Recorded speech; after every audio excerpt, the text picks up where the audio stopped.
जय हिंद, नमस्कार दोस्तों। मैं निरंजन स्वागत करता हूँ आपके अपने यूट्यूब चैनल में। दोस्त, आज के जो क्वेश्चन रहने वाले टॉप 20 हिस्ट्री क्वेश्चन रहने वाले, जो कि मोस्ट इंपॉर्टेंट रहने वाले हैं। आप किसी भी एग्जाम की तैयारी कर रहे हो दोस्त, टॉप 20 क्वेश्चन हैं। और हमारे चैनल पे नए हैं तो चैनल को लाइक और सब्सक्राइब जरूर कर दीजिएगा। क्वेश्चन क्या कहता है? पहला, कि सम्राट अशोक के शिलालेखों को पढ़ने वाला प्रथम अंग्रेज कौन था?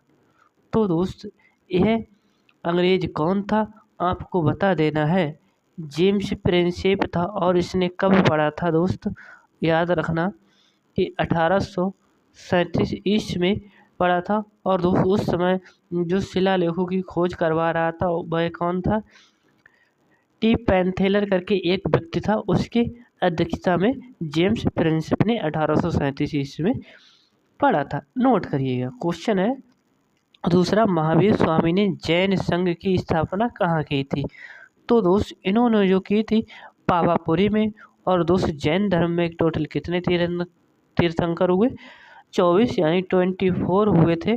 और ये लास्ट यानी कि अंतिम थे। इन्हीं को ही वास्तविक संस्थापक कहा जाता है। अगर क्वेश्चन पूछे कि जैन धर्म का संस्थापक, तो ऋषभदेव हो जाएंगे। अगर वास्तविक पूछे तो महावीर स्वामी हो जाएंगे। क्वेश्चन तीसरा है, किस विदेशी दूत ने स्वयं को भागवत घोषित किया था?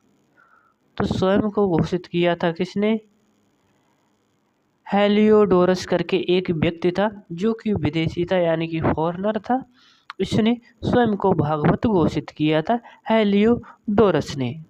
क्वेश्चन चौथा है, कहता है वैदिक कालीन लोगों ने सर्वप्रथम किस धातु का प्रयोग किया था? और हिस्ट्री के टॉप 20 क्वेश्चन मोस्ट इंपॉर्टेंट है, नोट करते चलिएगा। क्या कहते हैं? जिसे तांबा कहते हैं। वैदिक कालीन लोगों ने सर्वप्रथम जो किस धातु का प्रयोग किया, जिसे हम तांबा के नाम से जानते हैं। अगला क्वेश्चन है कि मोहनजोदड़ो के स्ना क्षमा चाहूँगा दोस्त, डबल हो चुका है क्या? ये लगता है एक पेज दोस्त छूट चुका है। ठीक है। मोहनजोदड़ो के स्नानागार के पश्चिम में स्थित स्तूप का निर्माण किस काल में किया गया था? तो दोस्त, यह किस काल में किया गया था? कुषाण काल में। और कुषाण काल का जो एक राजा था, प्रतापी राजा, जिसे हम कनिष्क कहा जाता है, वह कुषाण वंश से संबंधित था। और उसने ही शक संवत प्रारंभ किया था, जिसे हम सन क्या हो जाएगी दोस्त? 78 एडी हो जाएगी, जो कि अपने भारत का आधिकारिक कैलेंडर होगा। क्वेश्चन है 10, ये हड़प्पा सभ्यता के किस पुरा स्थल को सिंध का बाग या मृतकों का टीला कहा जाता है? तो दोस्त, सिंध का बाग या मृतकों का टीला कहा जाता है। और इसे हम कहते हैं मोहनजोदड़ो। और मोहनजोदड़ो की जो खोज हुई थी 1921 में हुई थी। किस नदी के तट पर? रावी नदी के तट पर। ठीक है। ऐसा कौन सा प्रथम सूफी संत था जिसने अपने आप को अनलहक घोषित किया था? अनलहक या अनलहक घोषित किया था। तो दोस्त, ये मंसूर हल्लाज हो जाएगा, सूफी संत। क्वेश्चन कहता है अगला, हिंदुस्तान तलवार के जोर पर जीता गया था, यह कथन किसका था? तो दोस्त, यह कथन उस व्यक्ति का था जिसे हम लॉर्ड एलिगन के नाम से जानते हैं। लॉर्ड एलिगन सेकंड, जिसे द्वितीय कहते हैं। लॉर्ड एलिगन द्वितीय। क्वेश्चन अगला क्या कहता है कि विष्णु के 10 अवतारों की जानकारी का स्रोत किस पुराण में है? तो दोस्त, यह मत्स्य पुराण में हो जाएगा। और दोस्त, जो पुराणों की संख्या हो जाएगी कितनी है? तो आप 18 लगा देना। और सबसे पुराना जो पुराण हो जाएगा मत्स्य पुराण होगा, जिसमें विष्णु के 10 अवतारों की जानकारी का स्रोत है। क्वेश्चन अगला कहता है बौद्ध धर्म की किस शाखा में मंत्र, हठ योग एवं तांत्रिक आचारों की प्रधानता दी गई है?